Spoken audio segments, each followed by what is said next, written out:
It's time for the 1430 Connection on 1430 WNAV and 99.9 FM, spotlighting news, newsmakers, and important community issues. Now, with this week's edition of the 1430 Connection, here's WNAV news anchor Donna Cole.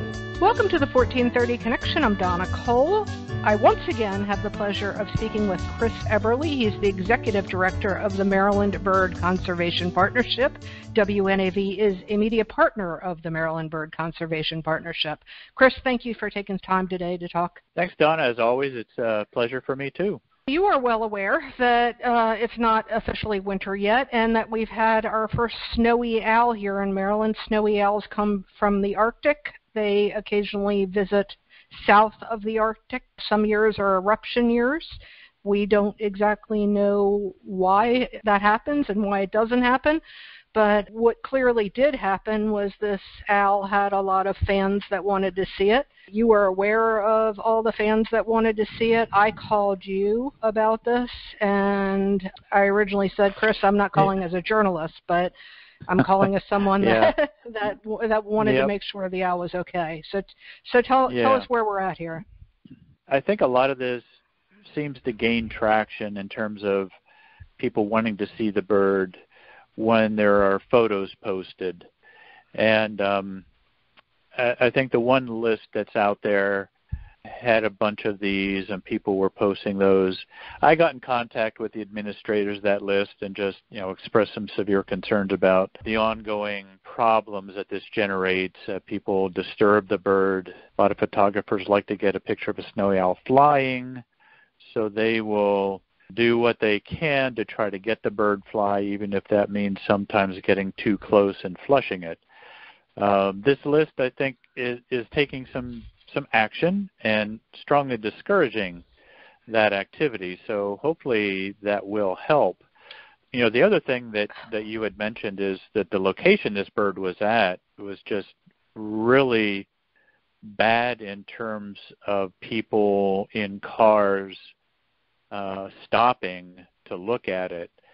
And I actually drove over there last week just to look at the site, and I can understand it's one of these just small country roads in Kent County. There's no shoulder space at all. So if people were parking there, and I was seeing the trucks that you were talking about that go barreling up and down, these 18-wheelers going, between farms, taking various, I don't know if it's the grains or what, but they are somewhat unforgiving. And I think so we're getting into, several issues.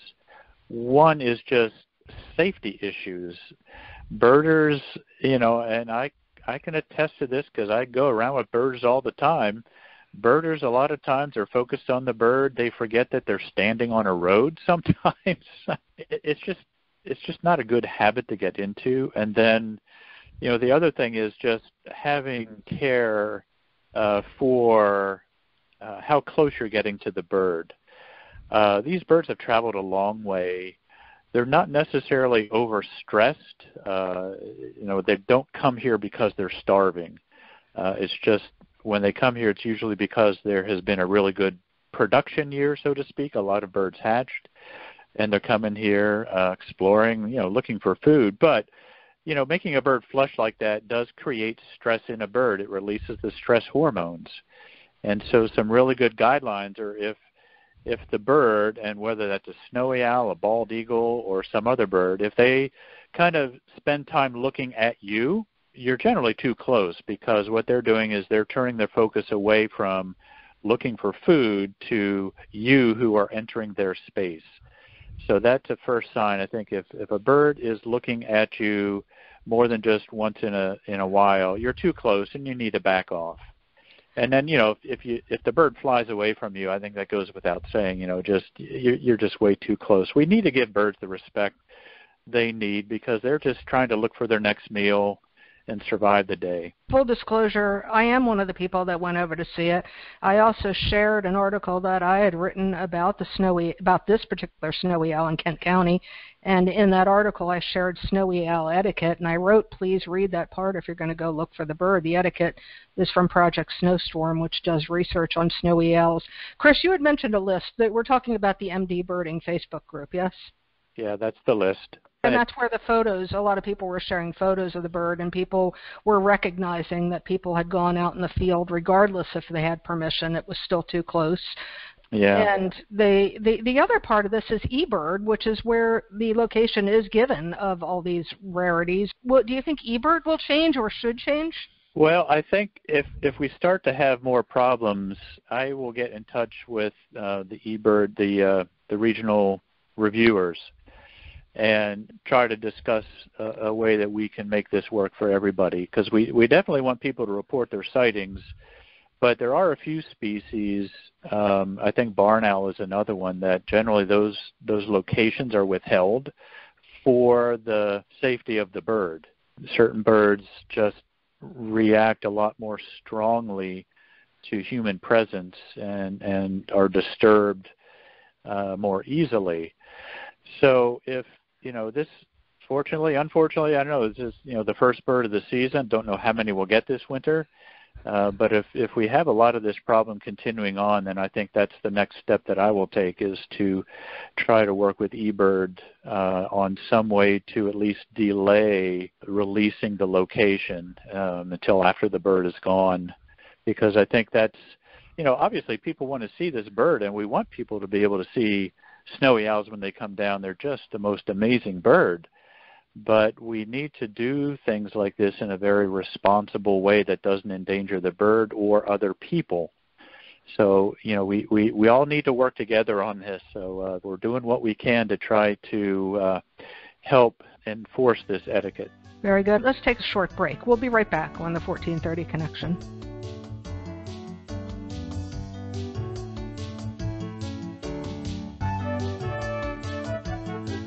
Welcome back to the 1430 Connection. I'm Donna Cole. I'm speaking with Chris Eberly. He's the Executive Director of the Maryland Bird Conservation Partnership. Chris, you are well aware of some bird news that we've recently had other than the snowy owl. We had a bald eagle shot in Queen Anne's County 2 weeks ago. The U.S. Fish and Wildlife Service is offering a reward for information in that. How does this happen? How can we prevent this from happening? It's a kind of a mystery to me what people are thinking when they do that. There may be some people that are thinking that it's a potential threat to their pets, or, if they have chickens, that it might be a threat to the chickens. Perhaps somebody that raises ducks on a hunting preserve are thinking that it's going to help take away the possibility of losing things to eagles. It's just ill-advised to shoot at, let alone kill anything that you don't have a permit for. And bald eagles and vultures, hawks generally are not going to be a problem to anything that you are trying to protect. On a rare occasion, maybe it will. But, for a bald eagle in particular, just the comeback story from the days of DDT, in Maryland, I think we were down to 40 breeding pairs in the early 1970s to now more than probably 1,300 or 1,400 breeding pairs just in Maryland. It just sort of flies in the face of, I don't know, common sense to me that somebody would just want to go out and shoot a bird. It's a protected species also. It's against the law to do that. While it's not on the endangered species list anymore, they are still federally protected. If anyone has information on who shot this juvenile bald eagle in Queenstown, call Special Agent John LaCourte. His number is 410-228-2476. Yeah, it is a mystery, and they are the greatest comeback story of my lifetime. I never saw one when I was a young person. And likewise for me. And now it's just, I still get amazed at how frequently I see eagles all over the place. And that's a testament to how well the population is rebounding and now spreading out into areas that 20 years ago, nobody would have even considered eagle's nest, including on communication towers, cell towers. Yep. We're finding more and more nests popping up in that way, as long as it's within about a mile or less from a good hunting area, which means fish for the nesting season. If an eagle can build a nest there, it seems like that's what they're doing. We also had a bald eagle killed in Baltimore County this week. It appears to be a vehicle versus eagle incident. It was on the side of a highway. What can you say to that, keeping bald eagles safe and other birds, other scavengers safe? That term scavenger, I think it's very important to point out that bald eagles essentially are scavengers, especially in the non-breeding season. It is fairly common to find them on a deer carcass out in the field.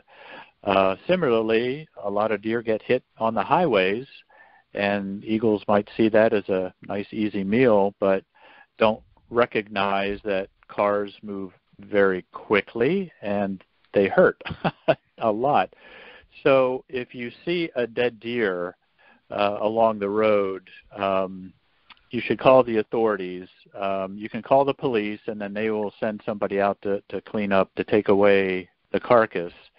Similarly, it's just not a good idea to throw things like apples or banana peels or things like that out along highways.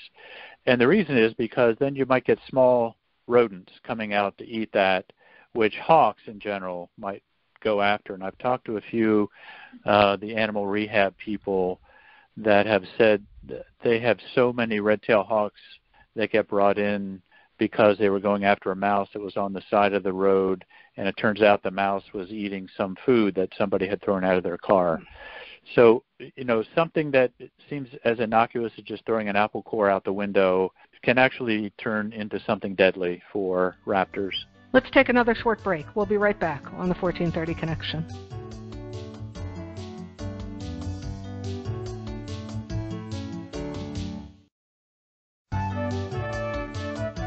Welcome back to the 1430 Connection. I'm Donna Cole, talking today to Chris Eberly, the Executive Director of the Maryland Bird Conservation Partnership. WNAV is a media partner of the Maryland Bird Conservation Partnership. Okay, we've gone through a lot of doom and gloom. Let's move on to something good.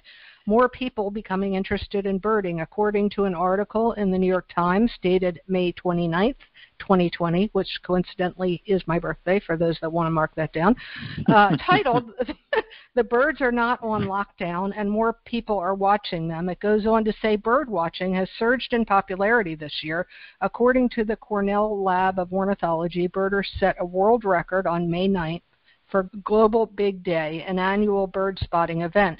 Participants using the lab's eBird platform reported more than 2 million observations, the most bird sightings documented in a single day, and recorded 6,479 species. So there you go, Chris. There's a good side to the pandemic.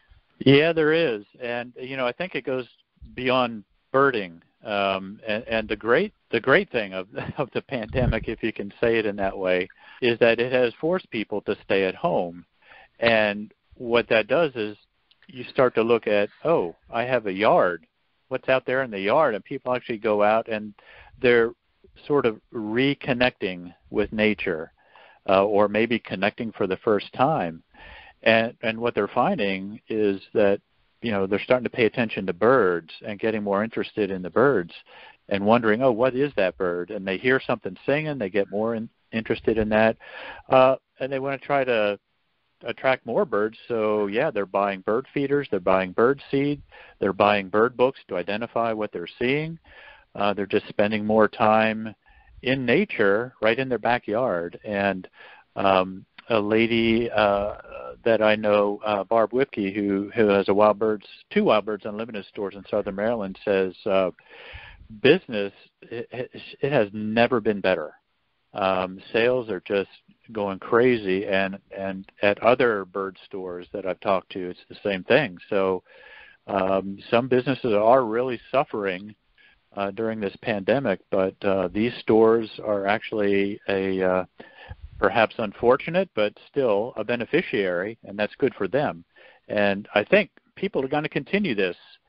after lockdowns are done, whenever we get to that point. I think people have discovered nature again for the first time.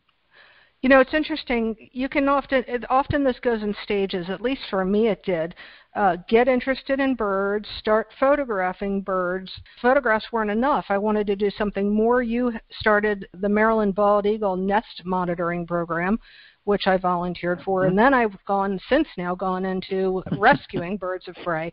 So let's talk about the Maryland Bird Conservation Partnership and how people might be able to find some volunteer work.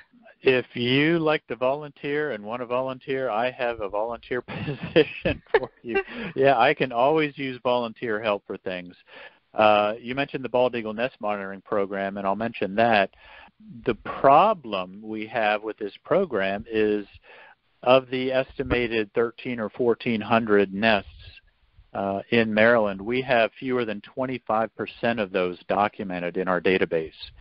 And now is a great time for everybody to get out there with the leaves off the trees. It's a lot easier to see the nest.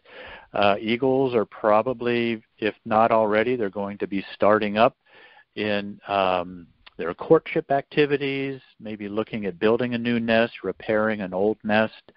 And especially if you get out on a Christmas bird count somewhere, you know, be vigilant. Look for these nests and report them to us. I added a special little button on the home page of our website that says, I want to report a bald eagle nest that I found. We really want to have more nests because we have right now more bald eagle nest monitors who have signed up than we have nests for them to be able to monitor. And I want the opposite problem. I want to have so many nests that I need to keep recruiting more and more people. Well, I found one for you. Not me. I didn't find one for you. I posted about the nest monitoring program on MD Birding Facebook group, and somebody said there's a nest in my neighbor's yard on St. Leonard Creek in Calvert County. I made sure she knew the link to post the location. And I have gotten a few reports in over the last week or two. No, that's great. Okay, so what other volunteer needs do you have currently with Maryland Bird Conservation Partnership? A new program that we're really getting going on now is called the Farmland Raptor program, and that's going to be geared mostly toward American kestrel and barn owl. The other two species are short-eared owl and northern harrier, but kestrels and barn owls readily to nest boxes.